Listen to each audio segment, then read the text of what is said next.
Salam saudara yang dikasihi oleh Yahweh. Kita bersyukur di minggu keempat bulan Desember ini masih diberikan kuat dan sehat. Saat ini kita mendengarkan firman Yahweh, namun sebelumnya kita berdoa. Bapa dalam surga yang kami sembah dalam nama Yesus Masiah, hati kami penuh rasa syukur kepadamu atas pertolonganmu, penjagaanmu bagi kami, sehingga kami ada sampai hari ini. Dan kami mau dengarkan firman-Mu, Roh Kudus surapi kami. Kami sambut firman-Mu dalam nama Tuhan Yesus akan berdoa. Haleluya. Amin. Pada kesempatan ini sebuahkan firman yang terambil dari Lukas 21 ayat 34 sampai 36 yang berbunyi demikian. Tetapi jagalah dirimu supaya hatimu tidak dibebani oleh kebingungan dan kemabukan serta kekhawatiran hidup. Dan hari yang tak terduga itu akan datang kepadamu seperti jerat, sebab ia akan datang ke atas segala sesuatu yang tinggal di atas seluruh muka bumi ini. Maka berjaga-jagalah setiap saat sambil berdoa, supaya kamu dianggap layak untuk luput dari semua hal-hal ini yang akan segera terjadi untuk berdiri di hadapan Anak Manusia. Saudara yang dikasihi oleh Yahweh, situasi dunia semakin hari semakin rusak, kejahatan bertambah-tambah, perang di mana-mana, dan juga terjadi bencana alam yang sangat mengerikan. Itu semua penggenapan firman Yahweh yang Tuhan Yesus katakan dalam Matius 24, menjelang kedatangannya akan terjadi berbagai macam hal-hal yang mengerikan. Nah, pada kesempatan ini saya berikan temanya untuk firman ini adalah berjaga-jaga dan berdoa senantiasa. Sekali lagi, berjaga-jaga dan berdoa senantiasa. Saudaraku, kata berjaga-jaga artinya selalu siap sedia setiap saat, kapanpun, dimanapun, apapun yang sedang dialami, selalu siap sedia karena berjaga-jaga. Sebagai contoh di dalam berjaga-jaga itu, pertama-tama apa arti berjaga-jaga? Selalu taat pada firman Yahweh. Dalam Mazmur 119 ayat 104 sampai 105 yang berbunyi demikian, melalui titah-titahmu aku memperoleh pengertian, karena itu aku membenci segala jalan yang sesat. Firman-Mu pelita bagi kakiku dan terang pada alurku. Jadi berjaga-jaga itu selalu taat pada firman Yahweh. Apa yang difirmankan Yahweh dilakukan. Itu dilakukan oleh Abraham di dalam Kejadian pasal 12 ayat 1 sampai 4. Abraham, tinggalkan negerimu, sanak saudaramu, aku akan menunjukkan kepadamu satu negeri yang baru kepadamu. Abraham tinggalkan saudara-saudaranya dan pergi sesuai dengan perintah Yahweh. Dia taat firman Yahweh, itu artinya dia berjaga-jaga. Yang kedua, ketika Abraham sudah punya anak Ishak, maka Yahweh katakan kepada Abraham, persembahkan anakmu di daerah Moria. Itu dalam Kejadian pasal 22 ayat 1 sampai 10. Abraham juga taat kepada firman Yahweh. Jadi kata berjaga-jaga artinya selalu taat firman Yahweh. Kenapa kita taat firman Yahweh? Supaya kita selamat. Kalau kita nggak taat firman Yahweh, nggak mungkin kita selamat. Bagian B, taat pada selain taat, yaitu kita lebih taat kepada Yahweh daripada aturan manusia. Lebih taat pada Yahweh daripada aturan manusia. Dalam Kisah Rasul pasal 5 ayat yang ke-29, bagaimana Petrus dan rasul-rasul yang lain dilarang oleh ahli Taurat tidak boleh memberitakan nama itu, nama Yesua, tapi mereka tetap memberitakan Injil. Mereka lebih taat kepada Yahweh daripada manusia. Itu artinya berjaga-jaga, lebih mentaati Yahweh daripada manusia. Bagian C-nya, arti berjaga-jaga itu adalah selalu mengandalkan Yahweh di dalam menghadapi segala keadaan apapun. Tidak mengandalkan manusia, tidak mengandalkan diri sendiri. Di dalam Yeremia 17 ayat 7-8 dikatakan, diberkatilah orang yang mengandalkan Yahweh. Dia seperti pohon yang ditanam di tepi aliran air dan menghasilkan buah pada musimnya. Jadi kata berjaga-jaga, selalu kita mengandalkan Yahweh. Jangan mengandalkan diri kita atau manusia. Di zaman sekarang ini, begitu banyak orang mengandalkan otaknya, teknologi, usaha pekerjaannya, sehingga ketika ada masalah, dia pontang-panting karena apa? Mengandalkan teknologi atau mengandalkan manusia. Jadi kita harus betul-betul mengandalkan Yahweh. Yang bagian D-nya arti berjaga-jaga adalah sambil mengucap syukur. Dalam Kolose pasal 4 ayat yang kedua dikatakan berjaga-jaga untuk mengucap syukur.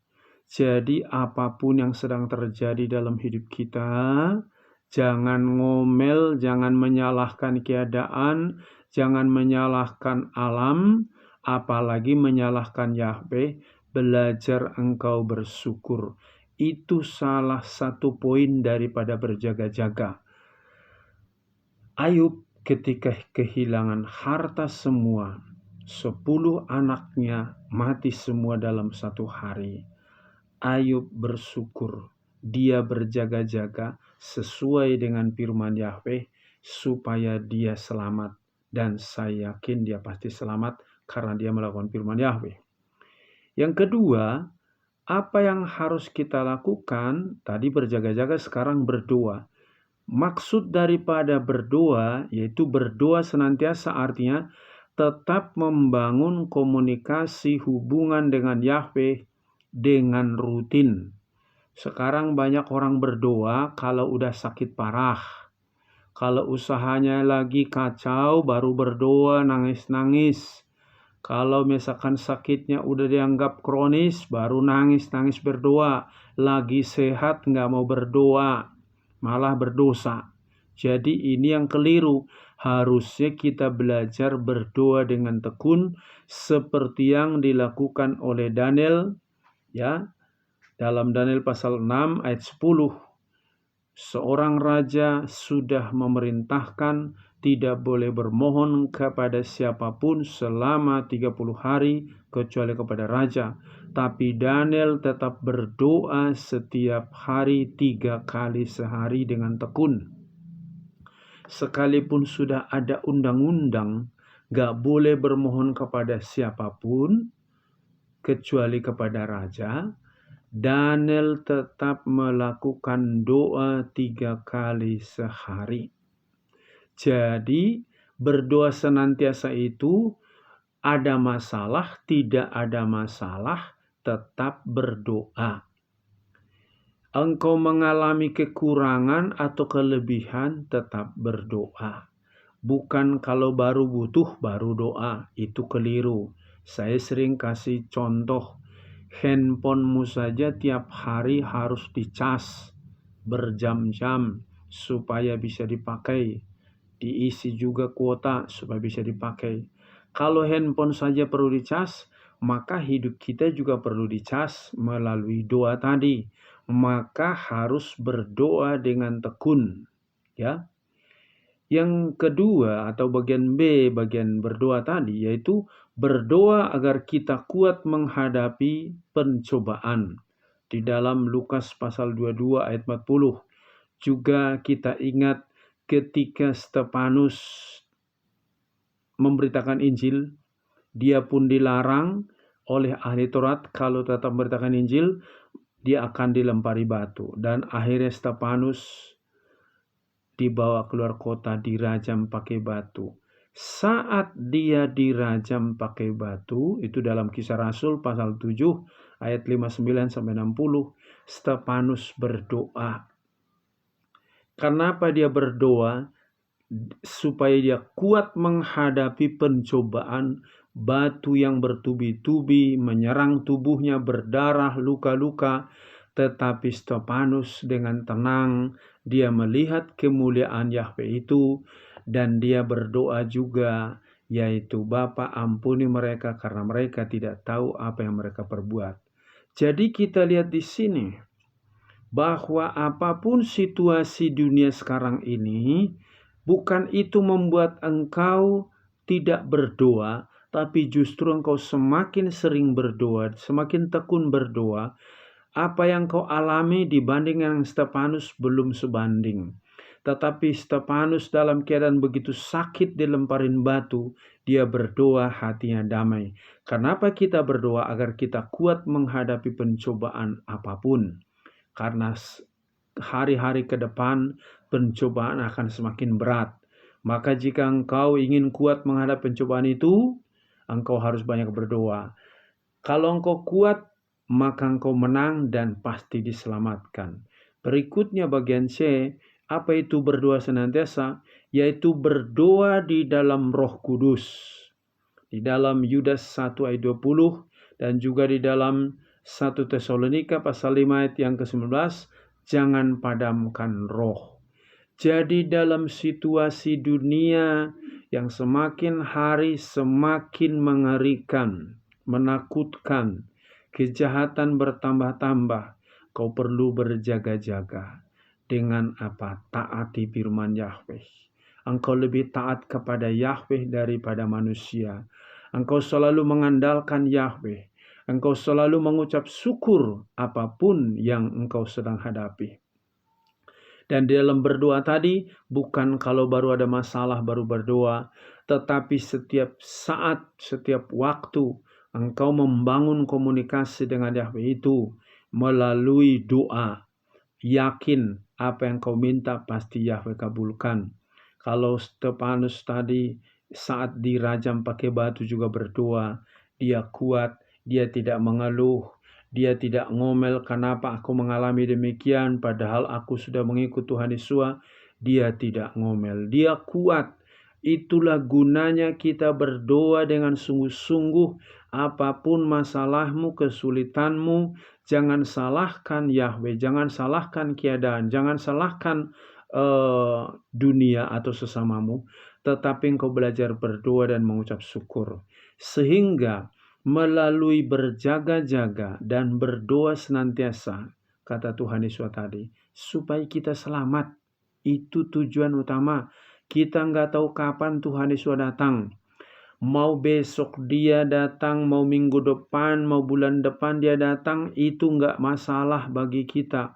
Kalau kita sudah hidup berjaga-jaga, hidup benar sesuai dengan firman Yahweh, tekun berdoa, membangun komunikasi dengan Yahweh, kapanpun dia datang jemput kita, kita tidak perlu takut. Karena firman Yahweh katakan bahwa hidup itu hamasyah, mati itu untung.